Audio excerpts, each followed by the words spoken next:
As I was saying, money represented gold. So, to begin with, if you're defining money, money is something which represents value.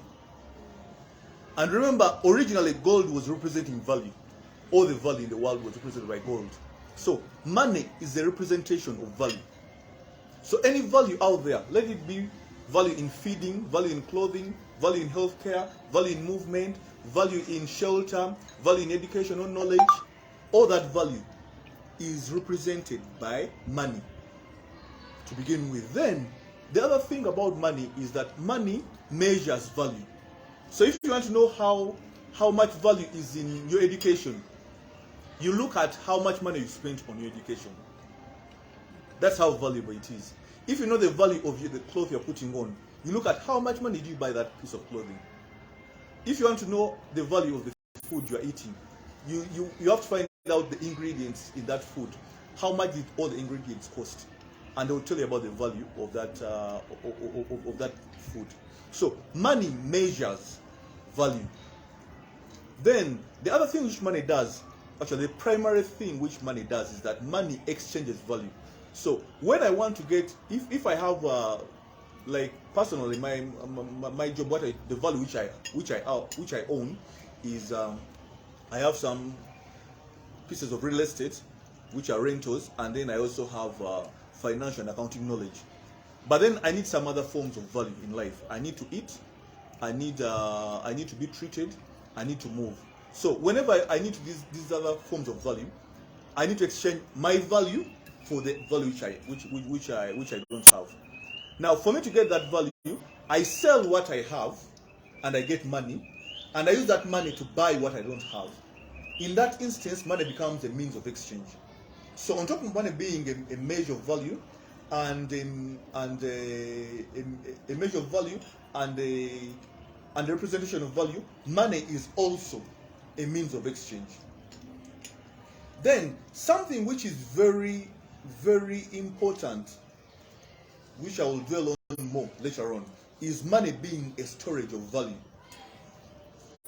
Money is used as a storage of value. But I'll raise this disclaimer. Money is not a good store of value. Why? Because money inflates. Money loses value. So money is a store of value, but in the short to medium term. Actually, in the short term, money is a bad store of value in the medium to long term. Money is a good store of value in the short term. So money does four things. Money represents value, money measures value, money exchanges value, and money stores value. Now, in all the four things which money does, there is one consistent thing which I've talked about, and that is value. So whenever you talk about value, you talk about money. Because whatever it does it to value. So in order for you to have value and to keep value and to increase value, you use money. Actually, in order for you to understand value, you must understand money. It's very hard for you to understand whatever form of value you have or you may want to get unless you understand money. So, money, knowing how money works, you first start with understanding what money is. Then, you must know the history of money, like the brief history which I gave you, for you to know how it works. For money to do for you what it does, for money to increase for you, for money to be exchanged properly, to exchange value using money properly, you must know how money works. Now, money works when it's in motion. Money works when it's in motion. Money does not work when it's in a state of inertia, when it's not moving. Actually, that's the reason why the Englishman called money currency. You've heard the word currency to represent money. The word currency comes from the word current. And that word current, it means current asset. And the word asset means value. What we've been talking about. Money is the only asset which is called current. Now there are two types of assets, and for those who are not in the line of accounts or finance, the word asset means value. Anything of value, anything of substance, anything of use is called an asset. And you have two types of assets. We have fixed assets and current assets. Fixed assets are those assets which are difficult to move, which are fixed in places, in different places. You can't move them to other places, which are usually big, which are usually not used in a period of not less than 1 year. You can't use them. You can't use a fixed asset and use it up in less than 1 year. You have to use it for years. Those are fixed assets. Then we have what we call current assets. Current assets are those assets which are easy to move, easy to use. You can use it in a day, in a week, in a month, and it's done. Within a year, it's done. You've used it up. So money is a current asset. But money is the only current asset which is called current. Why? Because money is supposed to be very current. Current means that you have it today, you don't have it tomorrow. Actually, money was made so that you're not supposed to keep it as an individual for a long period of time. You're supposed to keep it for days. Simply, you're saying money should flow. Money should flow. Actually, on that point of money flowing, the other name for money is called liquid. When someone's talking about liquidity, we're talking about money. And scientists tell us that when you pour a liquid down, that liquid flows. So money is called liquidity because money flows. Money is not a solid way which you throw down and it stays static or it stays in a state of inertia. Money flows. So money by its very nature and by even its names, money is supposed to be flowing. Money is not supposed to be in one place. So if you want your money to work for you very well, you must have that money in motion. Actually, even in the very first stage, remember when I told you about the gold? Banks and individuals were keeping gold and the money was circulating amongst the individuals. If you had the gold, you kept that gold with an individual and later on with a bank, and then for you kept these cheats, which later on became money. And these cheats, for them, they're moving around. They're not being kept by individuals, but they were moving around. The cheats were not meant to be kept. Gold was meant to be kept, yes, but the cheats were not meant to be kept. Okay. The cheats were used as a means of exchange. You're supposed to use the cheats to buy and sell, not to keep. It's a gold which was being kept. Actually, it's a fallacy to tell people that banks store money. I grew up being told that banks were a storage of money, but actually banks don't keep money. Because banks know that money is supposed to work when it's in motion. But banks lie to us many times and they give us an illusion of them keeping money, but they don't keep money. Banks never keep money. Why? Because even when you save your money on a savings account or a fixed deposit account, the bank is going to collect that money you've saved and then they give that money to another individual to use, because money is not supposed to be static. Actually, the main reason why even many economies are translating money from paper to electronic form is because they want it to move easily, faster. When money is in paper form, it's harder to move it. When it's in electronic form, you can move money on your phone, you can move money wherever you are. So money in its current form, which is more electronic, most developed countries now, most of their 90% of their money is electronic because it can, and they are doing it intentionally because they want it to move faster. And whenever money moves, it does these things. Two things. One, it increases your value. It increases value by the way when it's moving. And two, it also makes it easier for you to acquire value and to live a better life, to improve your lifestyle. When you keep your money, the money is not doing anything for you. When you're keeping money, it means you're keeping value. And value outside motion is useless to you. Okay, it's not only with money. Value without motion is useless. Ekintu ekyomuwendo nga tekitambula tekyeyongerako tekira kikugasa. That's why in finance you have what we call non-performing assets. Whenever you have money lying around and not being used, it's a non-performing asset. A non-performing asset is useless to everyone concerned, the owner and other possible beneficiaries of that asset. So The lesson about money, actually, if, as I said earlier on, if you know how money works, you know how other forms of value work. Because it's not only money which works when it's in motion. No, even other assets work when they are in motion. All other forms of value only work when they are in motion. So whatever form of value you have in your life, if it's not in motion, then it's not working for you or for anyone. If you have a vehicle which you've parked in your compound for months, if you have a house being in motion means that people are living in it.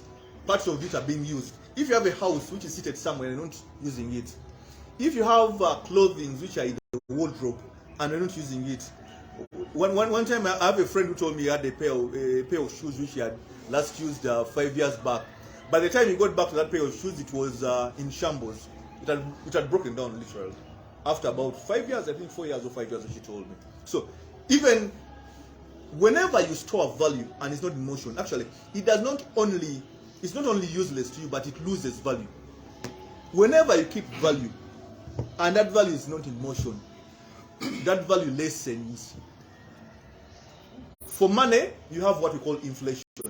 If you keep 1 million in a bank in January 2023 and you get back to that bank in January 2024, you find like that 1 million is equivalent to 970,000. You would have lost 30,000 shillings in Uganda. So money loses value, but it's not only money which loses value. If you keep a car stationary for 1 year without using it, if you keep a house stationary, anything you keep stationary without moving or without being used, it loses value. And now, coming back to money. With money, it's worse. Because there are better things you can do with money when it's in motion. Whenever money is in motion, it increases value. One, you are investing the money. Actually, sometimes the increase in value may not be on your side. But in the cycle of money, someone somewhere has value being increased because you are using your money. Whenever you buy something, the value to you is increased because you are getting a good or a service. You are getting food, you are getting a cloth, you are getting a particular service, medical service, whatever. So there's value increase to you in your life. The value increase when you buy is in the lifestyle, in your health, in feeding.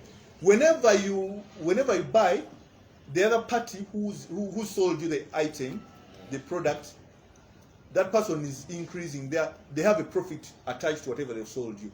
So that means that whenever they get a profit, there's an increase in value in their business. So whenever you keep your money static, it means you are preventing yourself and whoever you're going to buy you'd have bought from getting extra value. And two, whenever you keep money, even if you have an excess money, let me say you have more than enough money, more than you need. Whenever you keep money, as I said, that money is subject to inflation. And because it's subject to inflation, inflation means money losing value.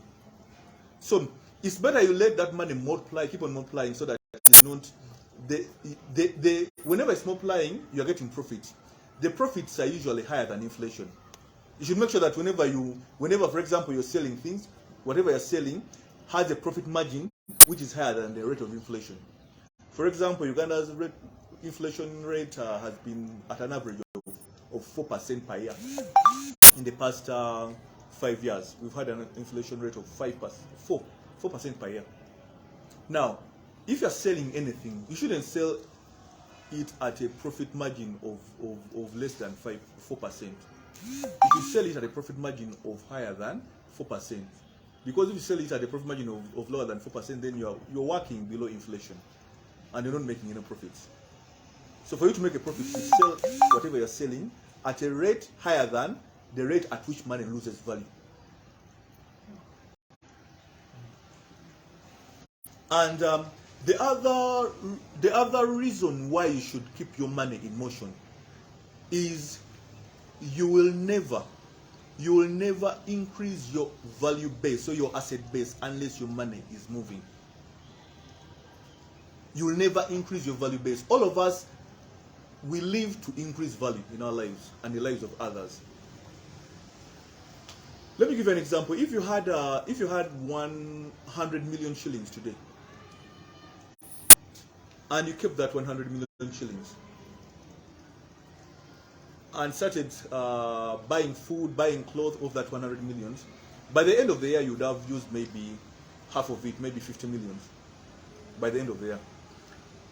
But let's say you had 100 million shillings, and then you invested 80 millions out of the 100 millions. That means that the 80 millions is in motion, it's working.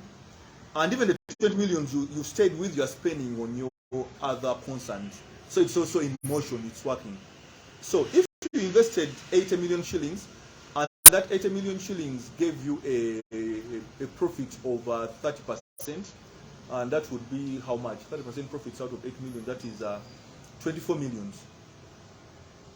24 millions out of over 80 million. So at the end of the year, you will have 104 millions.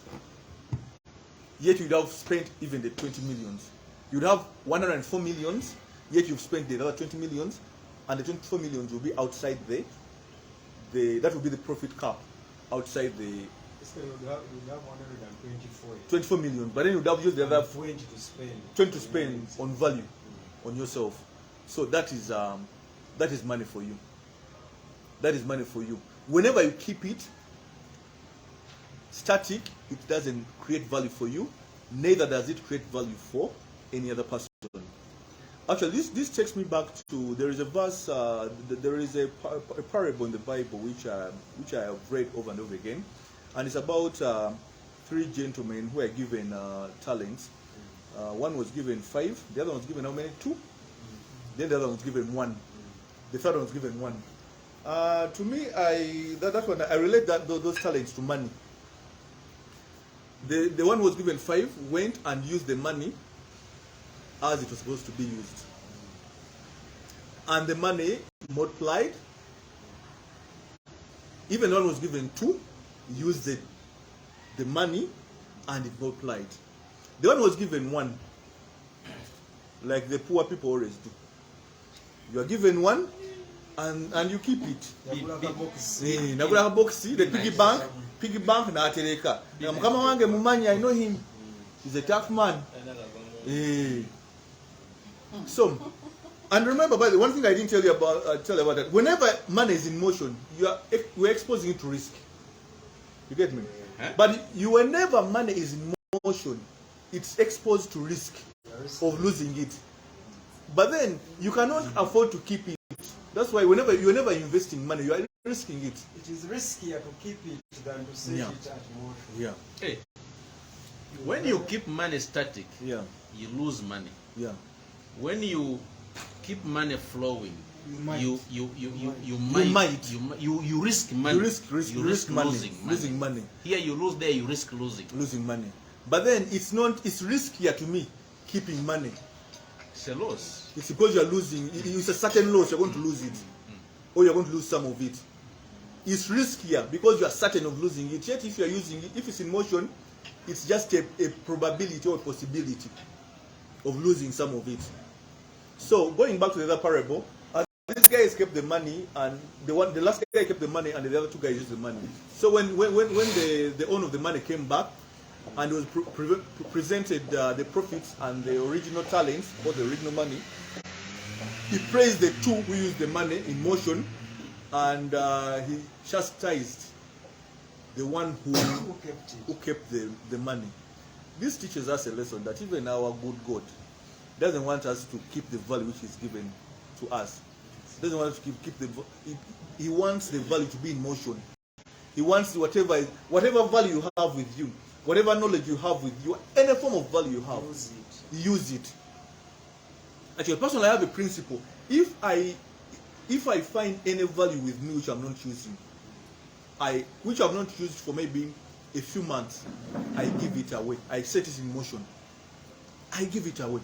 If I have a pair of shoes which I haven't used in a few months, that asset is not in motion, I give it away. If I find a piece of clothing I haven't used in so much time, I give it away. Because It's dead value. You're keeping it dead. You're violating the laws of nature, the laws of value. You're violating the laws of value by keeping something not working. The value which is not working for you will be value to another person. The value which is not, the money which is not working for you is working, should be working for another person, and that's the law which people who have made more money have used. They do not keep money. They let money in motion. Now, let me end by talking about one form of making money static, which many of us have grown up being told. Actually, when I was in my accounting classes in the early 2000s, my lecturers taught me that for me to become successful in life, I should develop what is called a saving culture. And that's not the first time I heard about saving culture. When I was growing up in primary in the 80s, I was taught about the saving culture. We had what we call the piggy banks. They had a small hole where we used to throw coins, and they're teaching us to save. So they're telling us that for us to become someone, to get somewhere in life, we needed to develop the saving culture so that we save the little we have, to keep money static. You had to develop the idea of keeping money static. But as I told you earlier, money is only good to keep money static in the short term, not in the long term. But the capitalists have taught everyone else. The capitalists are the few rich, ingenious individuals who use other people's resources. They invented this tale of savings. Saving is a way of keeping money static. Keep your money as long as you can. Keep your money as long as you can without using it. So now, that we can use it. what they do, they make sure that they tell you to keep, so you save your money in the bank. And by the way, it's the poor who save money most. The poor and the working class. Last time I was talking about classes. It's the poor and the working class who have the habit of keeping money. And they are the majority. There are many. They're all over the place. They always say saving money for a rainy day. For the rainy day. Now this is what happened. So these guys invented it. The Bretton Woods institutions, IMF and World Bank, are always teaching people in the third world, save money. Now, whenever you save money, this is what happens. Whenever we save money, if you are poor or you are in the working class and you save money, if for example, if Lugoloobi, if I'm part of the working class and I save 100,000 every month, that will be how much every year? 1.2 million. Now imagine 1,000 of us saving 1.2. That's a billion almost. That is 1.2 billion. 1.2 billion. Now imagine 1 million of us. Because you are the majority. You are the majority. Because Uganda has 47 million people, but 25 millions of those are poor. Are poor. Even in Uganda, we have proverbs.